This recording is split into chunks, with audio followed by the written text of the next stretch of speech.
Welcome to Business Unveiled Podcast. This is the place where we help overwhelmed, time-starved entrepreneurs like you make the profitable shifts to get more done and get more out of life. I'm your host, Angela Profit, award-winning 8-figure entrepreneur and CEO. And in every episode of Business Unveiled, I'm bringing you conversations that will give you the expertise and strategies that will scale your team and business so you can get shit done. That's GSD in our world. So get your time back and grow a business that helps you be present in your life. Let's do this, y'all. This episode is brought to you by the GSD Academy. This step-by-step business productivity online program will share with you exactly how to shift your mindset, set boundaries, build rock-solid processes, customize your message in order to strategically grow your revenues and get shit done. Visit angelaprofit.com/GSD Academy. Hi, y'all. It's Angela. I'm back for another episode of Business Unveiled. I'm super excited to talk with our guest today because he uses one of my favorite words about entrepreneurship. It's kind of like a roller coaster. So buckle up for today because we have Tony in the house. Tony, welcome to the show. Thanks so much for having me today. I'm super excited. Before we jump in and start talking about all the things that you're doing, and you actually went to business school, and I think you're like the first person that I met who's an entrepreneur who actually went to business school. But tell us your journey. Where did you grow Sure. up? How have you gotten to where you are today? Because you've worked with some really incredible people, which you guys are going to have to stick around to hear more about some of the peeps that he's worked with, but give us some context. Yeah, so I grew up in small business. My parents had a small Italian bakery. They're amazing bakers, but unfortunately, they didn't know what they didn't know about growing a business. And so at the age of 12, we lost everything. We lost the house, we lost the car, and even had to give up my dog to my oldest sister. And so it was a really hard time. And so I had to move in. The three of us, myself, my mom, and my dad, had to move into my other sister's basement. And so I lived there at a very pivotal point in my age. I was just getting into high school, had to drop out of my private school I was going into, go into a public school where I didn't know anybody. It was a really challenging time. But that time also kind of set the course for the rest of my life, really. And so from a very young age, I wanted to be an entrepreneur. I mean, even when I was a little kid, I was trading baseball cards and selling those. And as I look back, I actually, as you mentioned, I went to school. I went to business school to learn entrepreneurship. And one of the reasons I did that, looking back now, is because I kind of wanted to rectify the past with my parents. And so here we are. After I graduated college, I decided to start another bakery. And this bakery was different because it was one of the first online bakeries. And so what we could do is we could take a cake, put a photo on it, and ship it anywhere within the United States. And because of that, we had a lot of success. We won Best New Product at the New York Incentive Show, and we eventually ended up mailing cakes to Jennifer Lopez, to Jay-Z, to IBM, to amazing companies. And back then I was in my middle 20s. I thought to myself, boy, entrepreneurship is not hard. What was mom and dad missing? And that's when I realized that I didn't know what I didn't know. And so at the age of 28, that business also failed. But that affected me more personally because at that point in time, even though we had the best SEO, we had great PR, we had celebrity clients, everything you could possibly want, we still failed. And at that time, I was newly married and had a baby on the way. And back then I said, I'm missing something. Clearly there's something I'm missing, and I don't know what I'm doing, but who does? And that's when I started kind of the next phase of my journey, which was to work with the absolute best companies. So eventually ended up working with Ford, ADP, Google, a whole slew of amazing companies. And then roughly, a decade ago, I left the corporate world to start my own agency to share what I had learned that the best companies do that a lot of small and medium-sized businesses just don't do. So it's really fascinating because, like many entrepreneurs that I talk with, it's like the failures that has taught us how to be so much smarter and so much better as a business owner. Yeah. And when I was reading about you, I had to laugh because when I first got into the luxury wedding market, one of my very first vendors that we were just like instant best friends, he owned a bakery and he made these amazing wedding cakes. He would pump out a wedding cake for 300 people that was five to $8,000 and maybe do three of them a weekend. But then he had the bakery on the side. And so after getting more known and then doing TV shows and becoming like a celebrity wedding cake designer, he shut down his bakery. And he was like, what I learned is it was more of like just a love of serving the community. He's like, and we never made money off of that. Like, and he still won't give me his freaking chicken salad recipe, but his grandmother's, it's like no mayo, or it's like a healthy chicken salad. But it wasn't that profitable because he didn't really know what he was doing, but he knew that he could do like three cakes in a weekend and make more in a week than he was making in a month at the bakery. Yeah. And so a lot of people, what I have watched him do in his consulting company is help go into a lot of bakeries. And I mean, even my friend who owns like the best Italian pasta restaurant in Nashville, and he has multiple locations. People don't understand, like, if you don't know how to run a business in the restaurant world and the food world, like, it's not going to work. Like, you really do have to understand how to do business. So how did you go from, which by the way, I remember when the very first time a client was like, "Can you put this picture on a cake?" And I'm like, "What?" Yeah. Picture on a cake? But it's really cool. And then it's you guys, listen, it's a whole different level of putting a cake and shipping it Yes. in a container and making sure that it maintains the taste, the flavor. Like it's a whole different level. I even know people. I reached out to someone on Instagram recently. She was like doing these chocolate bomb things. And I'm like, oh, can you ship some of those to me for Christmas for my family? And she's like, I'm in Florida. I haven't figured out a good way yet. So everything that I've tried, like with FedEx and the different containers, the chocolate bombs come smashed. And she's like, Yeah. until I can really perfect that, like I'm not comfortable. But I ended up putting her in touch with like some of my friends in the entrepreneur organization who've mastered this, but they are making their money from e-commerce, from online. They don't even have a bakery that you can walk into anymore. Yeah. So it's crazy, like to see how it's all changed. So how did you get from food over into like marketing stuff? Yeah, well, one of the primary ways we marketed ourselves with the bakery, the online bakery, was through search engine optimization. So I was doing search engine optimization in the late 90s, 97, and that's kind of where I cut my chops. I later ended up doing that for some pretty, in fact, that's how I got to work with those big companies. Because believe it or not, at one point in time, ADP didn't have SEO, Ford didn't have SEO. So I started a lot of those programs, especially on the digital advertising side. So what happened was when I was, lost that company, I had to find employment, work, money. And so, I thought, what's the fastest way to make money? And that's when I thought, well, you know what?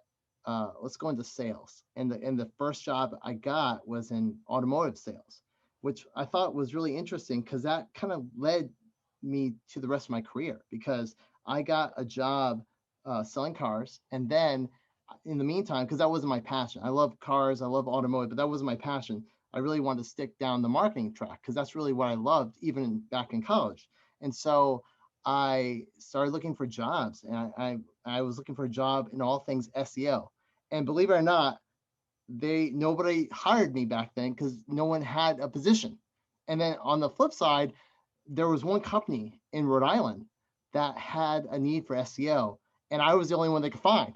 So there was no SEO jobs, and there was no people that did SEO. So guess what? I got the job. I started the next day, and that's kind of when my career really took off because this little agency ended up growing and growing and getting acquired by ADP, Fortune 300 company. And at that point, we really were in the big leagues because that's when they needed me to really introduce how this works to them corporately, to all the automotive manufacturers and national dealerships, AutoNation, all these amazing companies. I ended up starting their programs, and so it was just a really wild ride. And then what I learned, one of the things I learned was the importance of riding the wave. And so what I call riding the wave is kind of riding the trend that's really hot. So back then it was SEO. Then a few years later it was Google AdWords. And I ended up having Google's Agency of the Year. We were spending like $400 million, and so it was just crazy. Crazy. Yeah, it's nuts. And then of course you have social media, and then now podcasting's hot. So I always try to position myself to be where you're having success, because the thing is, you don't have to be the brightest bulb. You don't have to be the best person. If you're in the right industry that's growing organically, you're going to have success, even if you're horrible, just by the fact that things are growing. A lot of people try to go in areas where it's too competitive, which, if you ever read the book, with the Blue Ocean Strategy, it I kind of love talks that about book. that's the kind of the whole notion of it. So you want to be where there's less competition, and that means you have to be adapting. You have to always be changing to kind of where you see things going. Just by me looking at his numbers before I even got on and started talking and like looking into his background, I already knew that you had a lot of orange green in you because you've started and you've been part of multiple companies, which is taking a risk and starting new companies on the top of the trends and shifting and pivoting based on what trends are doing. So I already know that by this, but then this just solidifies it. So anybody that works in SEO, and if you don't know what that is, it's search engine optimization. And every month I feel like I learn more and more and more about like SEO and how important it is to drive traffic to your business and the keywords and the conversions and the clicks. And oh my God, it's fascinating. So Tony is green. You were 19 green, which tells me that you make your decisions based on analytics and your data and the facts, which that's totally up your alley, like with SEO, because you can track all of it and you can see buying patterns and you can make decisions off of it. What was interesting is your blue is 16, your orange is 14, your gold is 11. So with your blue being pretty close to your 19 at 16, you care. You actually give a fuck, which there's a lot of people in SEO, and I don't mean to say this in a bad way, they don't care. And it does become a numbers game to them, but sometimes people get greedy and they start to do things they probably shouldn't do, and their blue is like really really low because they don't have that empathetic human being touch. And so you describe, like if someone sat down and said, okay, Tony, let's talk an hour about SEO, like you would break it down on the human level and like use fourth grade words so we could all understand because you care. You don't want to talk over people's heads. And then your orange is really close and at 14, which I'm 24 orange. So I'm like all over the place. But it's like, again, you're not afraid to pivot. You're not afraid to get in front of the trends and take the risk. And it is a roller coaster ride. And there are ups and there are downs. And there's going to be a peak when something is peaking. And then it's like, okay, what's the next best thing and the next thing and the next thing? And like you're always in front of it, and sometimes people don't know what they're signing up for, but you know that you're going to have probably at least a good 3-year run with something, usually when it's new. I just think it's funny back then when people were like, what is an SEO expert? Because I mean, still to this day, I have people, they're like, what's a CTA? I'm like, call to action. They're like, what's SEO? I'm like, search engine optimization. I'm like, do you have a website? Like, these are basic acronyms that you should know. And then your gold came in at 11, which means you are probably great at making a to-do list, but you suck at it. So you just delegate it out, which is me. I'm 6 Yeah. gold. And like I can make to-do lists all day long, but like I've got to delegate, otherwise nothing ever gets done. I have a bunch of ideas and I'm like, we could do this and this and this, right? Yeah. But what are some things if people, even to take it back and like dumb it down, because you do know so much about SEO, what are some tips that you could give people listening if they, and we have a mix. We have some new entrepreneurs that are new at SEO. And then we have some people that have been in business 30, 40 years, and they know they need to make a change and they need to educate themselves on digital marketing and SEO. Like, what would you tell yourself, your younger self, your less experienced self today, that you wish you would have known about SEO? Yeah, well, I usually like to take things up a higher level even. And so one of the things I noticed that is the difference between the best companies and kind of everyone else is that the best companies have what's called a strategic plan. And so that is really what's missing, because if you don't have the strategic plan, everything else falls apart. And what do I mean by that? Well, this was one of the biggest challenges I found, because I mentioned I started an agency. In that agency, I noticed a lot of clients were struggling because they didn't have this foundation. And it took me a while to figure it out and say, okay, what's the difference? And it's really that strategic plan. The problem is no one's got the time, the expertise. They have none of that to actually pull it off, which is why I create a system called the results loop, which I have behind me if you can see me on the video. But if you can't through the podcast, you can download it from my website. But the point is, how do you distill a strategy in 6 simple steps? Because you're right. I always try to take very complex things and make it very simple. And this framework applies to anything you do in your business. But it really starts over here. The first, there's 6 steps. The first one is your market. And so when you're doing SEO, the first thing you have to think about is, who is your market? Because if you're just trying to come up for any term, A, it's probably going to be too competitive. B, you might spend all this time and effort and money to get you ranked there just to find out no one's going to convert. And so a lot of times what I advise is, before you do SEO, try an AdWords strategy, try to pay for some traffic. Why? Because you'll know very quickly, you can measure it, you can see what converts, and then you do a longer term. So SEO is a long-term strategy, years sometimes, where AdWords is quick. And so you want to learn, because time is money. You want to compress time and learn as much as you can as quickly as possible. So that would be the first place I start, kind of a long-winded answer, but start with your market. Very important. Okay, but I want to know the other 5 things. Sure. Yeah. I was like, okay, number 1 is market, but Yeah. then what?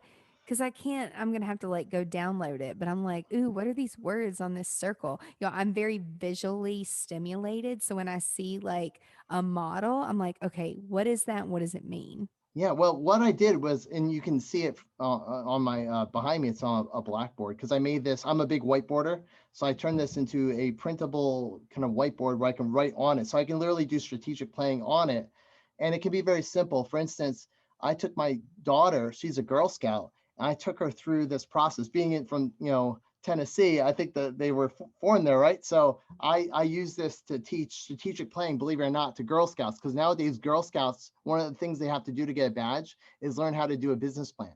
And so it's very similar. So what I did was I started with them. I said, okay, who's your market?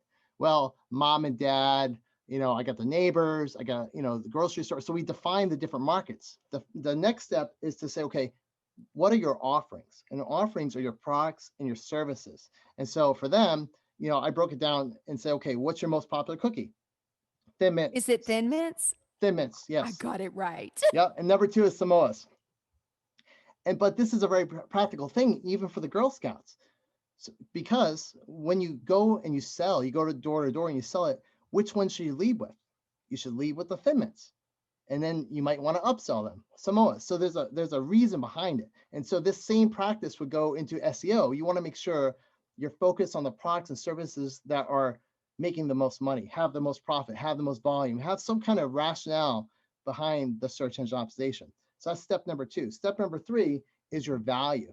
Now this is a little bit more complex, but value essentially answers the question, why would they buy from you as opposed to anyone else, or doing nothing at all? And it's really about transformation. The reason people buy from you is they want some level of transformation. So I call that the results bridge. You want to take someone from where they are today to where they are in the future, their future self. And from a Girl Scout perspective, it might be just having them feel good because they're supporting a great cause. It could be, they want something yummy, or they want something to give their kids, as a snack. And so that's the value that you're providing. So you want to make sure that's again, communicate on the landing pages where someone's going to as a result of the search engine optimization. And then from there, it's really the 3 ways to grow a business. Number 1 is you can increase the number of buyers. That's the search engine optimization strategy to get new traffic. That, in my experience, is actually not the best scenario. What I do with an established company, I actually start backwards, because the lowest hanging fruit is to get your existing clients to buy more, which is loyalty. And then from there, increasing the size. This is why McDonald's says, do you want fries with that? That whole strategy. So you really want these to work in tandem. And what the best companies do is they actually work on all these simultaneously, because when you do that, you have what I call growth compounding or exponential growth. So if you focus on one of these and grow by 10%, your business is going to grow by 10%. If you focus on 5 of them, you actually grow by 61%, which means you can double in a little bit over a year the size of your business if you do all these simultaneously. Okay, so if you're listening, you got to go watch this because you got to see what I'm seeing right now. And it's so smart and it's simple. And I love how you simplified it because it is cookie time right now. And my nieces, even though I'm like, I don't need the sugar, I'm like, okay. And then I end up with like $36 worth of Girl Scout box, whatever. And now they do have the upsell of the lemon and the s'mores. And Yep. those are 450. I'm like, I don't even care how much it costs. I'm like, just give me one of whatever. And then they had a little booth at the mall, and it was all COVID friendly. And they're going to 600 boxes, which is a lot of effing freaking cookies, you guys. They sold out in 2 hours. Yeah. And I'm like, the Girl Scouts, like, I love it.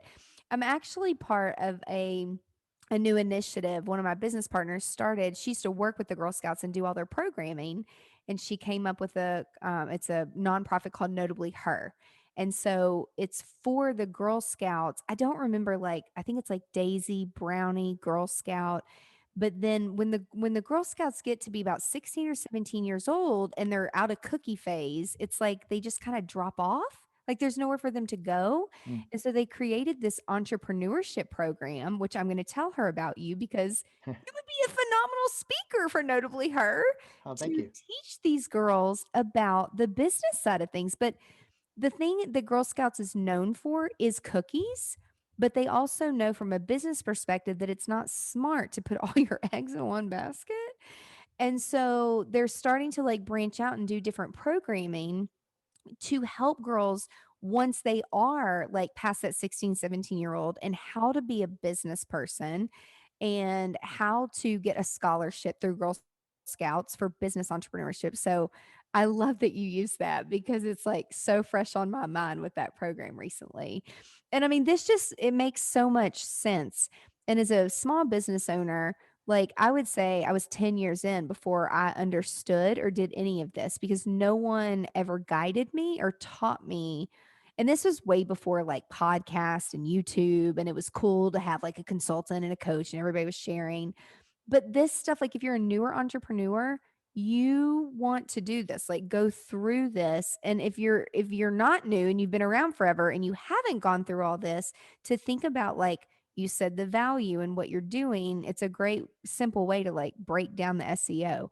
And y'all, SEO is a long-term strategy. The shit don't happen overnight. And I couldn't agree with you more to like pay for quick data to like get it. So I'm like geeking out right now because this is like my talk. But tell us some more like what are some quick ways that businesses can turn adversity like into opportunity? What are a few things that they can do? Well, I eat my own cooking, so to speak. See, we must have to have dinner or something because it's cookies and dinner and bakery, and Oh God, I'm we're gonna be hungry hungry. after this.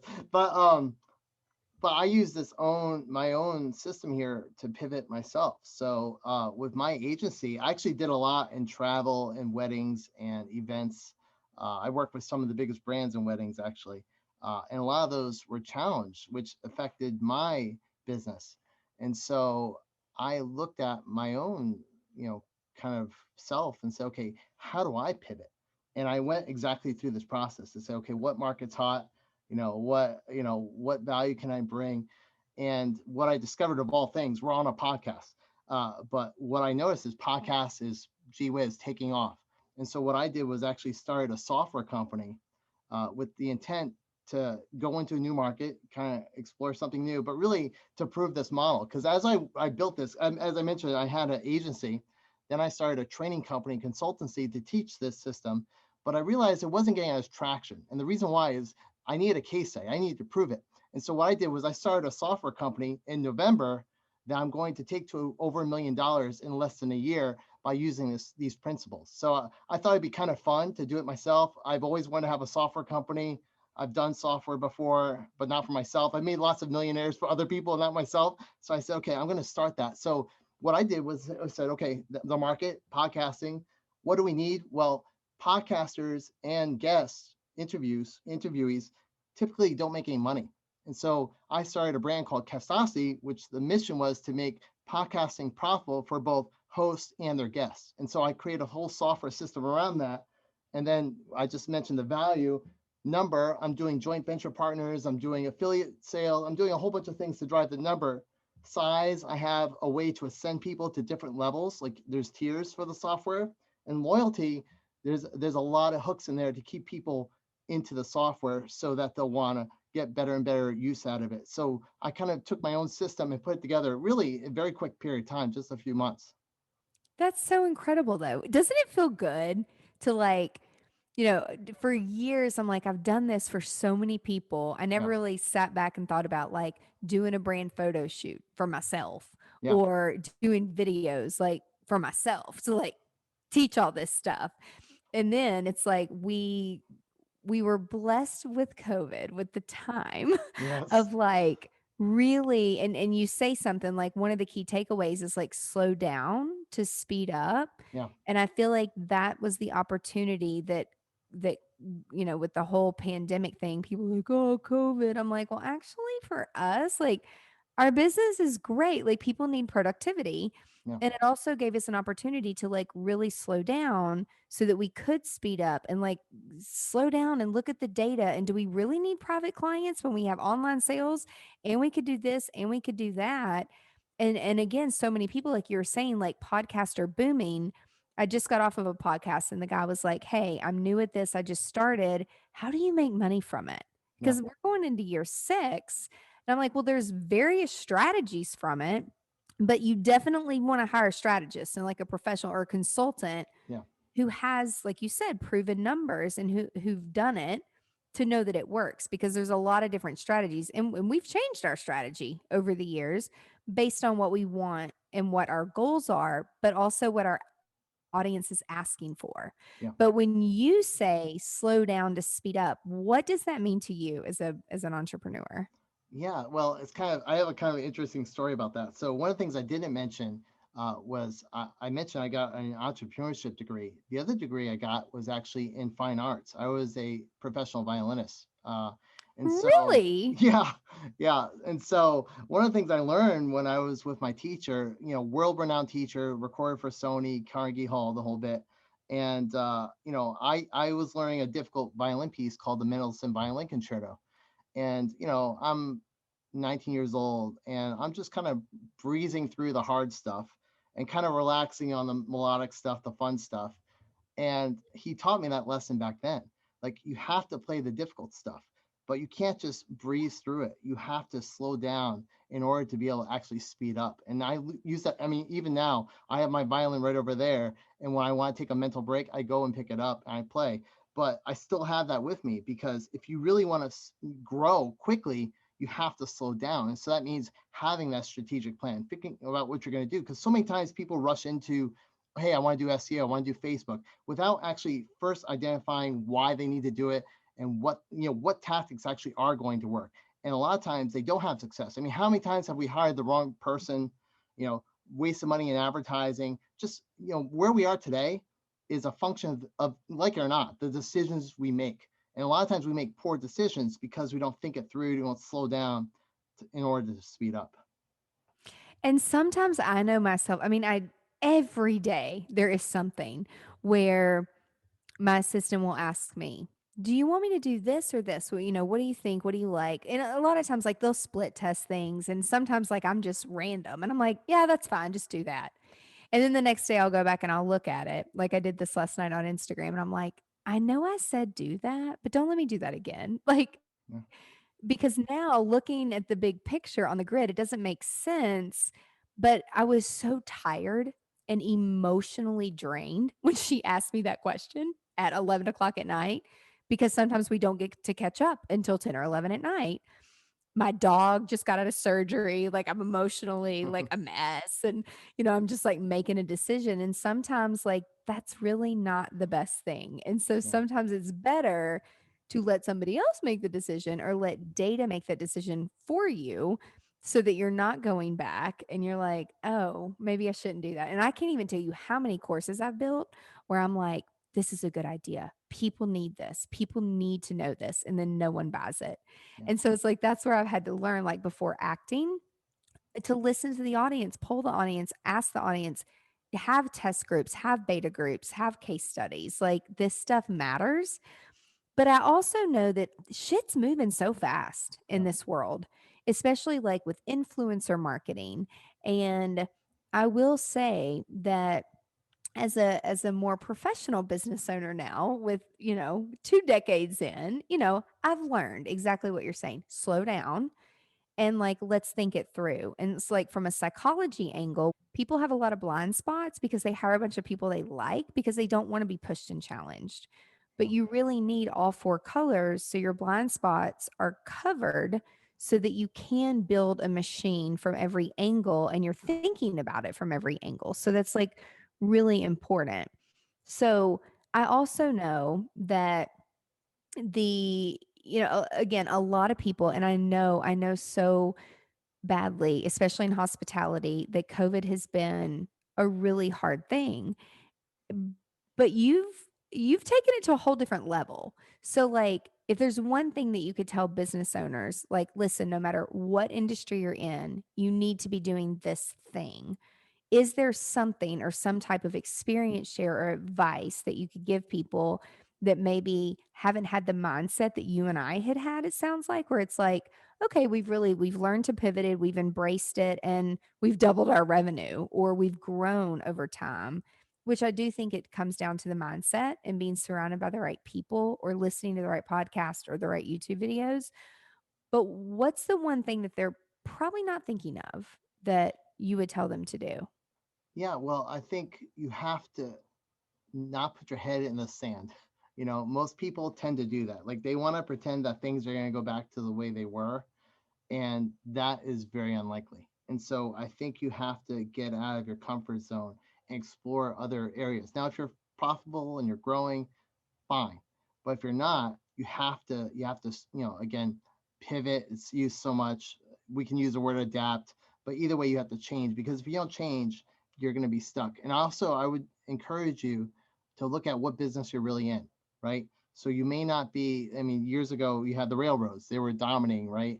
And then all of a sudden, cars came along and they saw themselves as railroads instead of cars, when really they're in the transportation business. So kind of dig deeper and say, okay, what business am I actually in? What's the purpose of what I'm doing?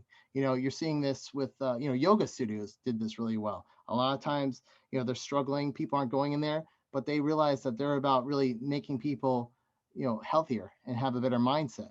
And so they shifted to doing online. You can take courses online, and there's all sorts of businesses that kind of narrowed down or reposition who they were based on the need they saw, which goes back to the messaging I said before, like value. Like, what's the value you're providing? It's not a product or service. It's kind of the result. People are buying results. They're not buying your product or service. So it's the result that comes from your product and service. If you start there, then you can kind of work backwards and figure out how do you get through this. It's so true. So if somebody needed consulting or wanted to up their game in marketing and SEO and digital, and can you explain to us like how your agency works? Like, what are you focused on specifically as the entrepreneur? And then what are some things that your team members do to support small businesses that want to be better at this stuff? Yeah, so I have an agency, I have a training company, and now I have the software company. The agency I'm kind of moving away from because I find these other areas more interesting, frankly. And so the training company and the coaching is really meant to help you dramatically increase your profitability, which is not the same as revenue. It's really about looking at your profitability, and you do that by, yes, growing your revenue, but also reducing your costs. And a lot of that is data based, as you kind of surmise from my profile. And so that's kind of the training company. The podcasting software company has kind of a similar mission. So I guess I'm kind of really focused on profit, just because that's really the core thing. If you don't have profitability, you're not going to be sustainable. You're not going to be around. And so the software company does that through, for hosts and guests. And it's really about really three ways that I found to grow revenue doing this kind of thing. One, through sponsorships. Two, through joint ventures and affiliate sales. And three, by selling direct sales to the audience, maybe to the host, to the guests, and there's a variety of models. But that's kind of the software that's in alpha release now. It's going to be going into beta in March. So, for people that are listening that say, oh, well, I want to do a podcast or I want to do more with podcasting, and the podcasting agency that you're speaking of, does a podcast need to have a certain amount of downloads or follows, or what are the prerequisites if people want to work with the podcasting side of things? No, that's the beauty of it. Because what I noticed as well is that most people quit when they're only like 6 episodes in. And so I created the system so you can make profitability by day one. So for instance, one of the things I would be thinking about if I had a podcast, which ironically I don't even have a podcast, but I don't You need need a to. podcast, Tony. What the hell? I'm working on it, but you know what? I know business. I Time. know how to make money. Yes. That's the angle. I know how to build software. So that's because I actually like being an outsider, because I can call it as it is. But the thing is, the lowest hanging fruit is to monetize the guests. So if I had a guest on my show, I'd say, hey, why not sponsor my show? You get a benefit, because I guess what, if I have a little bit of money, maybe I can throw it a Facebook campaign. I can grow your audience, I can grow mine, or I can shoot out to my Facebook audience, my email. So thinking creatively like that, there's so many things you can do. And or for instance, in my software, what I do is I monetize the booking process. Most people are using Calendly or something else. With my system, it's actually free, and we give the opportunity to upsell the guests, because when they get booked, it's actually part of a shopping cart process. So there's upsells right there to buy your course, or lead magnets to give something away, something of value. So that's kind of the first place to start, and it's something that anyone can do. So day one, you can actually be making money. No, you're not going to be rich, but at least you can cover your costs, because a podcast has an expense. This is not like, this isn't a charity, right? You have a cost for your time, right? You have I'm sure you have well, I know you do. You have a VA.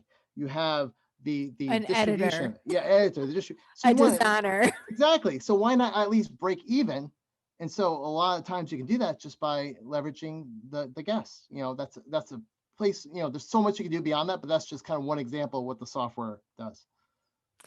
So, and I will also say, because you touched on a few times, like, and it's funny, I taught a class earlier today on affiliate marketing, and how, and a lot of the women, it was at a women's co-working space that were there, they're just like, this just seems like so much work. I'm like, listen, ladies, listen, nothing's easy. Okay. No. You got to put the work in. You've got to make sure that either it's courses or it's a product. The easiest thing for us was people keep asking me, what curling iron do I use? What steamer do I use to steam my linens? What podcasting shit do I use when I'm traveling? What luggage am I using? I'm like, Yeah. I literally bought all this stuff from Amazon.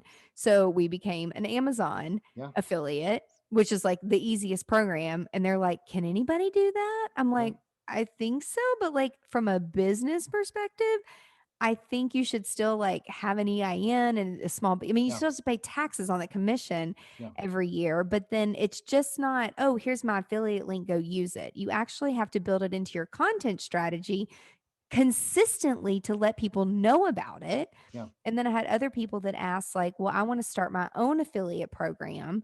And I said, well, that's one of the reasons we built all of our courses on Kajabi, is because they have a built-in feature Right. on their platform. And then there's a PayPal pay. I mean, you know how it works. Yeah. But it just shocked me that I asked the whole room, I'm like, how many of you are actually doing it and making money from it? And like, no one raised their hand. And they're like, it just seems like so much work and so much time and effort and tracking. And it is a lot. But you know what? If you hire a consultant to build it for you, you make that money back. Of You course. just need to make sure that you own your audience, you're authentic, and like you're tracking your stuff. So is that what your software helps do? Like, does it Yeah. help track the affiliates? Yeah, it helps with a lot of that. I mean, and the other thing too, kind of related to affiliates, is joint ventures.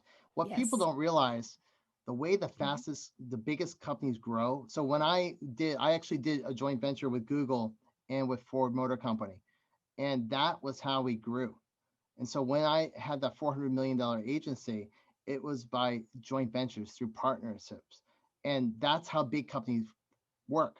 So little companies, they're just trying to skimp together, maybe a couple $1,000s to throw at Facebook. It's not getting the traction. The best way to do is find people that already have your audience, partner with them, and just give them a share. And that's what the biggest companies do. And here's the little guys thinking, oh, we have to spend our way to it. When in reality, that's not really necessary. And that's another area that the software helps address. And it's crazy because I know, like, coming off of the wedding world, people are like, oh, commission, bad, under the table shit. And I'm like, no, affiliate market doesn't work like that.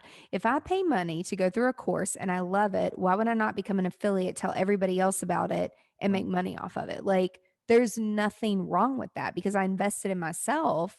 So why would I not share it with others? So it's a mindset shift thing for sure. For sure. Yeah, absolutely. So if people want to reach out to you Yeah. and learn more about what you do, where is the best place for them to go? Yeah, so I have kind of a personal website called meettonyg.com because, of course, no one can spell my last name. So meettonyg.com. You scroll down all the way, and you can follow me on social media, connect with me, say hi. I'm very active, especially on LinkedIn. Is a great place from a business perspective. And if you want to read more about my story, download the templates for the results loop. All that is completely free. I don't even put it behind a form because I just want people to have the information. You go to smallstepsmanifesto.com, and all these things we talked about here today are available there for download. And if you're driving or running, like, don't stop, keep going. And we'll put, like, y'all know, Amanda puts everything in the show notes with all the links. And you guys really need to go check this stuff out, like, especially the podcasting stuff and this whole, like, easy process of all these steps. It makes so much sense. And I mean, you really dumb it down in a digestible way where it's not so overwhelming. So thank you so much for sharing this. This was amazing. You're welcome. My pleasure. Awesome. And everybody that's listening, thank you so much for your time today. I know you got lots of great nuggets. So be sure to go and connect with Tony on, it sounds like, is LinkedIn your favorite platform? I do like LinkedIn. I do Okay. like that. Yeah. And we'll put Facebook and Twitter and all that stuff down too. So be sure to tune in next week for another episode of Business Unveiled, and everybody have a great day. Bye. That's it for this week's episode of Business Unveiled. Now that you have all the tools that you need to conquer the world and GSD, get shit done, would you share this with your friends and fellow business leaders? One thing that would really, really help us and help new listeners is for you to rate the show and leave a comment in Apple Podcast, Spotify, Stitcher, or wherever you tune in and listen to Business Unveiled. You can check out the show notes at angelaprofit.com/podcast and link up with us on social media so you can share your biggest insights. And I want to know your aha moments.